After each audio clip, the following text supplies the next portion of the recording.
幸福不会凭空而来，梦想也不会启动体现。我们需要就到实际努力奋斗。अर्थात् खुसी कतैबाट आउँदैनन् र सपनाहरू स्वत साकार हुँदैनन्। हामीले यथार्थपरक भएर कडा परिश्रम गर्नुपर्छ, तब मात्र हाम्रो जीवनले सार्थकता पाउँछ।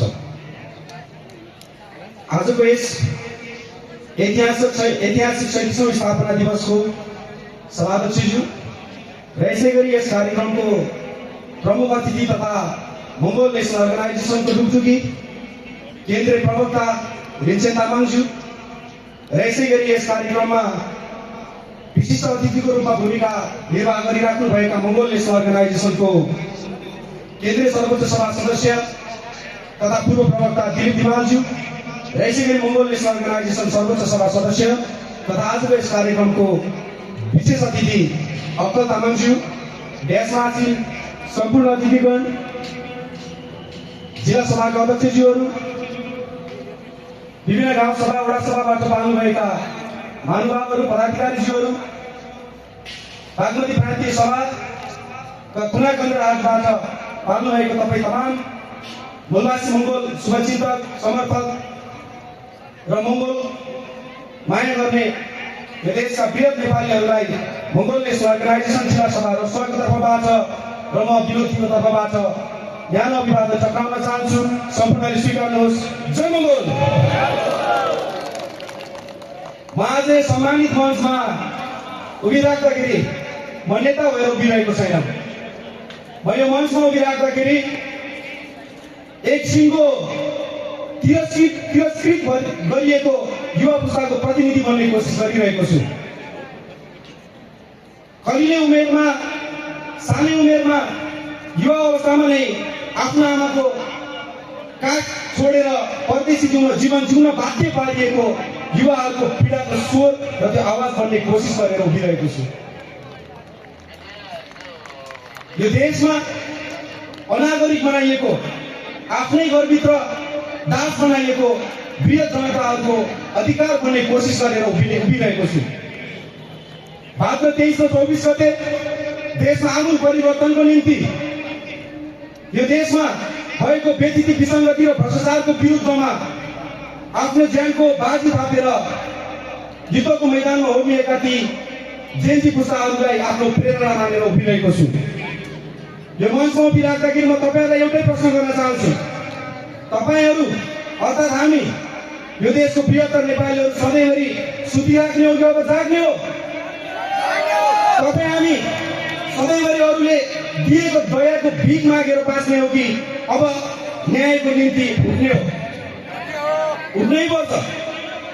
तपाईँहरूलाई म एउटा कुरा तितो यथार्थ के बताउन चाहन्छु भने, जो व्यक्तिले अरूको दया र भिखमा मात्र बाँच्ने आशा राख्छ, जसले सधैँभरि दयाको मात्र भिख माग्छ, जसले सधैँभरि अरूको न्यायको लागि भिख माग्छ, त्यो मान्छे भनेको, त्यो समुदाय भनेको सधैँ भिखारी नै हो। त्यो कहिले पनि मालिक बन्दैन। भिख माग्ने भनेको भिखारी हो, मालिक होइन। त्यसैले अब हामी भिखारी होइन। यो देशको वृहत जनताहरू अर्थात् तपाईँ, हामी यो देशको मूलवासी मङ्गोलहरू भिखारी होइनौँ। म तपाईँहरूलाई एउटा कुरा अवगत गर्न चाहन्छु। जति बेला यो देशमा कसैले पनि कल्पना गर्न सकेका थिएनन्, नाम लिनु पर्दैन कुनै पनि राजनीतिक दलको, ठुला बनेका दलको ठुला शीर्ष बनेका नेताहरू जति बेला राजाको तलवार काटेर बसे, जति बेला लोकतन्त्रको लागि उनीहरूले परिकल्पना पनि गर्न सक्दैनथे, त्यति बेला मङ्गोल नेसनल अर्गनाइजेसनको संस्थापक प्रेसिडेन्टले लोकतन्त्रको कल्पना गर्नुभएको थियो।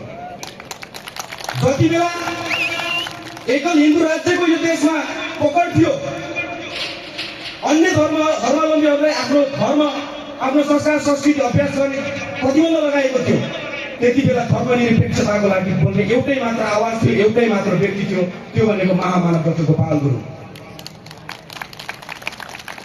गोपाल गुरुङज्यूले नेपालमा राजतन्त्र ढल्नुपर्छ, लोकतन्त्र स्थापित हुनुपर्छ भन्दाखेरि अहिलेको पूर्व प्रधानमन्त्रीज्यूले नाम लिन पनि म त तुच्छ सम्झन्छु उहाँको। उहाँले के भन्नुभएको थियो, बैलगाडा चढेर अमेरिका पुग्नु र गोपाल गुरुङले भनेको लोकतन्त्र आउनु एउटै कुरा हो। न बैलगाडा चढेर अमेरिका पुगिन्छ, न गोपाल गुरुङले भनेको लोकतन्त्र आउँछ भनेर उद्घोष गर्ने व्यक्ति देशमा लोकतन्त्र आएपछि कतिचोटि प्रधानमन्त्री बन्यो? त्यस्तो व्यक्ति जसले लोकतन्त्रको परिकल्पना पनि गर्न सकेको थिएन, त्यस्तो कम्युनिस्ट जसले धर्मनिरपेक्षताको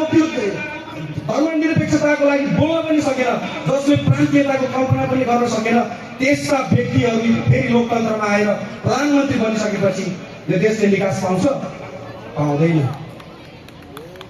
यो लोकतन्त्रको निम्ति, धर्मनिरपेक्षताको निम्ति र प्रान्तीयताको लागि सबैभन्दा पहिलोचोटि आवाज उठाउने व्यक्ति डाक्टर गोपाल गुरुङ, जेल बसेको व्यक्ति महामानव डाक्टर गोपाल गुरुङ र यो देशमा लोकतन्त्र, धर्मनिरपेक्षता र प्रान्तीयताको लागि आवाज उठाउने राजनीतिक दल एमएनओ मात्र भएको हैसियतले हामीले उठाएको मुद्दामा हामीले नै देश चलाउनु पर्छ, तब मात्र यो देशको बृहत्तर जनताहरूले मुक्ति पाउँछ, नत्र भने सधैँभरि यस्तै हो अवस्था, मुक्ति हुनेवाला छैन। त्यसैले म तपाईँलाई अवगत गराउन चाहन्छु, एमएनओले भनेको कुरा जति बेला गोपाल गुरुङजीले लोकतन्त्र, धर्मनिरपेक्षता र प्रान्तीयताको लागि आवाज उठाइराख्दाखेरि कसैले पनि पत्याएको थिएन लोकतन्त्र पनि आउँछ यो देशमा, धर्मनिरपेक्ष भन्ने चिज पनि हुन्छ होला र प्रान्तीयता भनेको पनि अभ्यास गर्न सकिन्छ र नेपाल जस्तो देशमा भनेर कल्पना गरेको थियो कि थिएन? त्यति बेला खिटी उडाएको थियो कि थिएन? थियो। तर नेपालमा अहिले लोकतन्त्र आयो कि आएन? प्रान्तीयता आयो कि आएन? धर्मनिरपेक्षता अहिले छ कि छैन देशमा? भनेपछि को रहेछ सही? एमएनओ ठिक रहेछ भन्ने ठाउँमा आइपुग्यो नि। एमएनओले उठाएको माग र मुद्दा सही रहेछ भनेर फेरि पनि अर्को चिज केले प्रमाणित गर्यो भन्दा भदौ 23 र 24 गतेको जेनजी आन्दोलनले।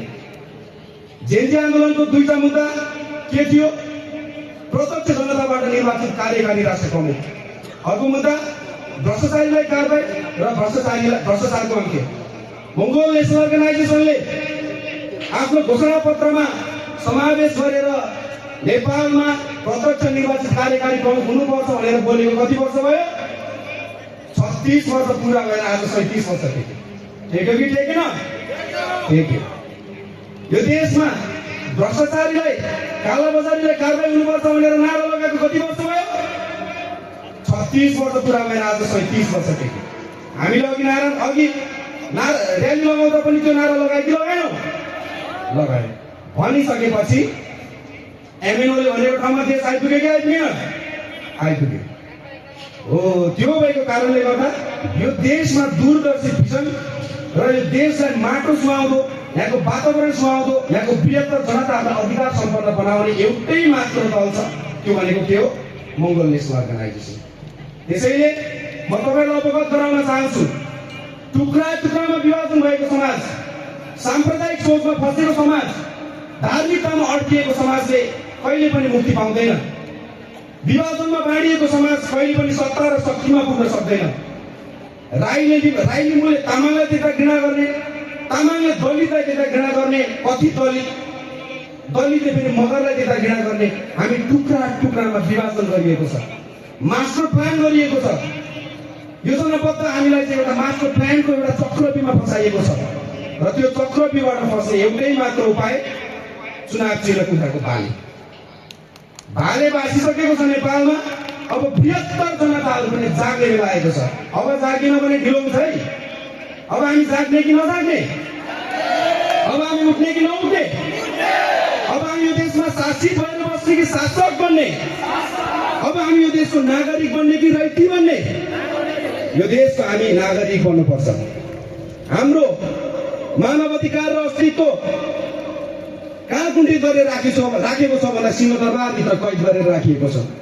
हाम्रो गौरव, हाम्रो शान, हाम्रो मान, हाम्रो अधिकारहरू सबै संसद भवनभित्र कुण्ठित गरेर राखिएको छ। अब हामीले युद्ध बन्दुकले मात्र लडिँदैन है। माओ जेडङले भन्नुभएको थियो सत्ता भनेको बन्दुकको नालबाट आउँछ। सायद 19औं शताब्दीको लागि त्यो सही थियो होला, तर 21औं सदीमा त्यो हुँदैन। नेपालमा जति खुन बग्नु थियो बगिसक्यो। नेपालमा जति नेपालीले आफ्नो जीवन त्याग र बलिदानी दिनु पर्थ्यो त्यो दिइसक्यो। यो बुद्धको देश हो, यो बुद्ध भूमि हो। अब यहाँ कसैको पनि एक थोपा रगत पनि बग्नु हुँदैन। अब हामी वैचारिक माध्यमबाट अगाडि बढ्नुपर्छ। तपाईँ हामी जहिले पनि भन्थ्यो तामाङको बुद्धि पछाडि हुन्छ। कसले भने तामाङको बुद्धि पछाडि हुन्छ बे? तामाङको बुद्धि अगाडि हुन्छ। तामाङको बुद्धि 10 कदम अगाडि हुन्छ। उसले सोच्यो भने 10 स्टेप अगाडि हुन्छ। अबको तामाङको बुद्धि यो देशको 75 जनताहरूको बुद्धि अब उनले सोचेको भन्दा 20 कदम अगाडि हुन्छ। त्यो भएको कारणले गर्दा अब हामी सङ्गठित भएर सचेत भएर अब हामी एक ढिका भएर हामीले इतिहास बुझेर हामीले वर्तमानमा हाम्रो भविष्य कोर्नको लागि सङ्कल्प गरेनौँ भने हिजोको दिनमा हाम्रो बाजेहरूले जति दुःख भोगे हाम्रो बाउहरू खाडीमा बेचिए। मेरो आफ्नै बुवा पनि म 17 वर्षको उमेरमा हुँदाखेरि साउदी अरबबाट बाकसमा फर्किएको थियो। त्यसैले त्यो पीडा मलाई थाहा छ। यहाँ मध्ये मञ्चमा तपाईँहरूले मेरो आवाज सुनिराख्नु भएको मध्येमा लगभग प्रत्येकको घरको एकजना व्यक्तिहरूले वैदेशिक रोजगारमा गएको हुनुपर्छ। छ कि छैन? हात उठाउनुहोस् त। कसको घरमा छ? कसको आफ्नो आफन्त दाजुभाइ दिदीबहिनी बाउ आमाले परदेशी जिन्दगी जिउनु परेको छ? लगभग सबैको छ।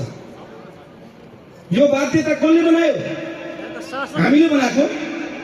शासन सत्ता हामीले चलाएनौँ नि हो। त्यो भएको कारणले अब यो देशको शासन सत्ता तपाईँ हामीले चलाउनुपर्छ। हामीले राजनीतिक स्वामित्व हामीले ग्रहण गर्नै पर्छ। यदि हामीले आफ्नो राजनीतिक स्वामित्व ग्रहण गरेनौँ भने यो देशमा हामी आधुनिक जमानाको आधुनिक दासलाई केही हुँदैन। बस यति नै फ्याक्ट्री। आधुनिक जमानाको आधुनिक दास। हाम्रो बाबुबाजे मुगलान गए, हाम्रो बाबुहरू खाडीमा गए। अहिले हामी युरोप, क्रोसिया र जापानमा गएका छौँ। आफ्नो आत्मसम्मान, आफ्नो अस्तित्व, आफ्नो अधिकार, आफ्नो आत्मसम्मान सबै कुरालाई युरो र डलरमा बेच्नको लागि बाध्य पारिएको छ। भोलि यस्तै परिस्थिति हो भने चन्द्रमामा लगेर बेच्छन् है। विचार पुर्याउनु पर्छ। त्यसैले म बारम्बार के भन्छु भन्दा समयको पाबन्दी छ। नेता र नेतृत्व भनेको जसरी एउटा आमाको गर्भबाट त्यो प्रसव पीडाबाट जसरी एउटा छोरा एउटा बच्चा जन्मिन्छ, शिशु जन्मन्छ, त्यो पीडा सहेर मात्र त्यो शिशु जन्मेपछि आमाले पनि त्यो बच्चाको माया र ममता हुन्छ र त्यो बच्चाले पनि आफ्नो आमाप्रतिको सम्मान र माया हुन्छ। त्यस्तै गरी नेता भनेको कुरा पनि जनताको गर्भबाट जन्मिनुपर्छ। तपाईँहरू भनेको जनता, तपाईँ हामी भनेको जनता हो। तपाईँ हामी बीचबाट, हामी भित्रबाट नेता जन्मिनुपर्छ। आकाशबाट असिना बर्सेको जस्तो नेताले मुक्ति दिन्छ? दिँदैन। आकाशबाट बर्सेको एकैछिनमा असिना पर्छ, चारैतिर असिना, भुइँ पुरै ढाक्छ, सेताम्य देख्छ। बास यहाँ त माटै छैन, पुरै सेतो रहेछ। सबै कुरा सत्य भनेको यही रहेछ जस्तो लाग्छ। एकछिनपछि के हुन्छ? त्यो असिना बिलाएर जान्छ। नेता र नेतृत्व भनेको जनताको गर्भबाट जन्मिनुपर्छ। जनताको पीडा बुझेको हुनुपर्छ। एउटा भुइँबाट मकै, एउटा अन्न उब्जे जस्तो त्यो भित्रबाट उब्जिनुपर्छ। तब मात्र त्यो नेताले सार्थकता पाउँछ, तपाईँ हाम्रो लागि काम गर्छ। त्यो भएर पैसा र प्रलोभनभन्दा आफ्नो व्यक्तिगत स्वार्थभन्दा माथि उठ्ने समय आएको छ। आज लगभग सबैजनालाई सामाजिक सञ्जाल चलाउनु हुने तपाईँहरू सम्पूर्णलाई त रसुवा जिल्लामा यसपालि उम्मेदवारी दिँदैछु भन्ने त थाहा नै होला। तर त्यो सँगसँगै पनि म मेरो व्यक्तिगत तर्फबाट पनि म रसुवा जिल्लाबाट आगामी आउने फाल्गुन 21 गतेको लागि निर्वाचनमा म विनोदी उमेर 28, चुनाव चिन्ह कुखुराको भाले, सङ्गठन मङ्गोल नेसनल अर्गनाइजेसन र फेरि भने चुनाव चिन्ह कुखुराको भाले लिएर प्रतिनिधि सभामा उठ्दैछु। रसुवाली जनताले यसपालि आफ्नो व्यक्तिगत स्वार्थ र पैसाभन्दा माथि उठ्छ भन्ने मैले आशा गरेको छु। समयको पाबन्दी छ। अन्त्यमा मैले सानो कविता राख्न चाहे। विशेष त रसुवाली जनताको निम्ति छ। यो सामाजिक सञ्जालबाट हेर्नुहुने सम्पूर्णले बुझ्नुहुनेछ। सुरु गरे। मेरो कविताको शीर्षक छ रसुवा र रसुवाली। सुरु गरौँ है त। कर तिर्यौ, रगत बगायौ, मौन बस्यो रसुवाली। कर तिर्यौ, रगत बगायौ, मौन बस्यौ रसुवाली। तर अधिकारको पालो आयो, हरायो रसुवाली। सीमा जोगायौ, पहाड जोगायौ, देश थाम्यौ काँधमा, तर राज्यको नजरमा किन सधैँ पराइको रसुवाली। सायद रसुवाली जनताले पैसामा नै भोट बेच्या भएर पो हो कि नेता नै पराइला भएर राज्य पनि पराइ नै भयो होला कि। कर तिर्यौ, रगत बगायौ, मन बस्यो रसुवाली। तर अधिकारको पालो आयो, हरायो रसुवाली। सीमा जोगायौ, पहाड जोगायौ, देश थाम्यौ काँधमा, तर राज्यको नजरमा किन सधैँ पराइको रसुवाली। विकासको नक्सामा रेखा कोरिदा हाम्रो नाम किन सधैँ मेटियो रसुवाली, भाषणमा मात्र देश हुँदा समावेशी, नीतिमा पुग्दा किन छुट्यो रसुवाली। विद्यालय छतबिन, अस्पताल नाम मात्र, सडक सपना बनेरै सुत्यो रसुवाली। सिंहदरबार टाढा होइन दूरीले, नियत टाढा भयो नियतले रसुवाली। हामीले मागेका थिएनौँ महल र मुकुट, सम्मान र हकले बाँच्न चाहन्थ्यो रसुवाली। तर सत्ता भने राजधानीमै थन्कियो, सीमामा उभिता पनि बिर्सियो रसुवाली। अब अत्याचार सहेर बसिँदैन, इतिहास हल्लिने गरी सोध्छ रसुवाली। देशको लागि हाम्रो लागि देश हो भने खै राज्य, खै सिंहदरबार, खै सरकार, बारम्बार बर्खामा डुब्दा रसुवाली। त्यसैले अब पैसा र लालच भन्दा माथि उठ्छ रसुवा। आत्मा बेच्ने सौदा भन्दा सधैँ छुट्छ रसुवा। सत्ताको दरबारमा घुसको सौदा चल्दा जनताको पक्षमा निर्भीक भएर जुट्छ रसुवा। कागजी विकासका झुटा सपना च्यात्दै, पसिनाको सम्मान गर्दै उठ्छ रसुवा। मौनतालाई कमजोरी ठान्ने भ्रम तोड्दै विद्रोहको आगो बनेर फुट्छ रसुवा। बेइज्जती र विसङ्गति विरुद्ध हुङ्कार गर्दै डर र दमनका पर्खाल भत्काउँछ रसुवा। कानुनी किताबमा थुनेर राख्दा न्यायलाई सडकमा उतार्छ रसुवा। अब रसुवा जिल्ला मात्र होइन, सचेत जनताको अडान र चिन्तन हो रसुवा। नक्साको कुनामा थिचिएको नाम होइन, नयाँ नेपालको मेरुदण्ड र आन्दोलन हो रसुवा। अब इतिहास लेख्ने घडीमा उठ्छ रसुवा। हार होइन निर्णयको शिखर छुन्छ रसुवा। जनताको पसिना माथि राज गर्ने सत्ता ढाल्दै राजनीतिक स्वामित्व ग्रहण गर्छ रसुवा। सत्ता र शक्ति सम्पूर्णलाई सत्तालाई ढाल्दै राजनीतिक स्वामित्व ग्रहण गर्छ रसुवा। हस्त सम्पूर्णलाई फेरि पनि यो 2026 को नयाँ वर्षको अवसरमा र हामी 18 वर्षको चरम सङ्घर्ष र त्यस पश्चातको अर्को 18 वर्ष सङ्क्रमणकालीन सङ्घर्षलाई पार गरेर अब हामी विजय वर्षमा प्रवेश गर्दैछौँ। आजको दिन एउटा ऐतिहासिक दिन नीति हो। सम्पूर्णलाई यो हाम्रो विजयको सुरुवात भएको दिन, हाम्रो जितको सुरुवात भएको दिन, तपाईहरू सम्पूर्णलाई चाहिँ हाम्रो उज्जवल भविष्यको कामना गर्दै हामी सङ्कल्प गरौँ, हामी आँट गरौँ। हाम्रो व्यक्तिगत स्वार्थ र हाम्रो पारिवारिक समस्यालाई अहिलेलाई साइड लगाउँदै हामी एउटा यात्रामा, साझा यात्रा एक लक्ष्यमा अगाडि बढौँ।